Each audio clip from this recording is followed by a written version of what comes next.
I honestly wish I could go back to mga 2022 where I can still offer one-on-one. But right now, I'm not complaining. This is actually a good problem. But I have clients that I work with, agency. I can talk about it, but I am building businesses. What I do as a freelancer is I am an operations manager. I specialize in digital marketing. Basically, I help clients streamline their processes. But part of that, kumbaga yung before streamlining a process, they have to have one.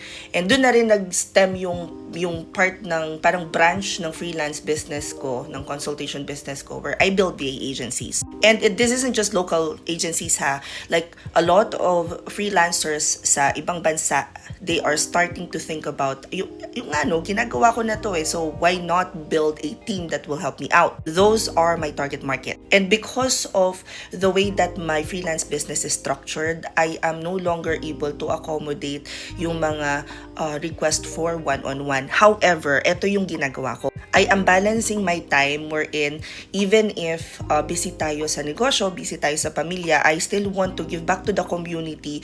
Hence, nabuo yung mentorship program natin. Ang sabi ko, when I started this, I have about 15 to 16 hours a week that I can dedicate dito sa business na to. Which is ito na nga yung mentorship program. Ang sabi ko, ito na lang talaga yung way ko na makausap yung iba na gustong matuto na paano nga ba mag-work from home.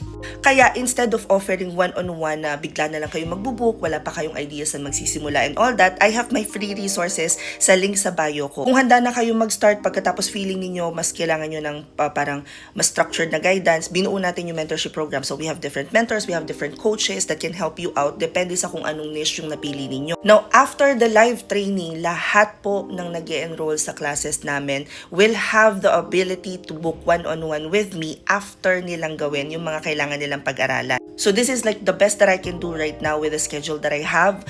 If you guys are interested to join any of our classes, you can check the link in my bio. Makikita nyo doon. Sa pinakambaba, start kayo sa free resources. Tingnan niyo lahat ng guides doon, kumpleto yon. Baka hindi nyo na nga kailangan mag-enroll. If you need to enroll, nandun din sa link sa bio ko yung lahat ng classes.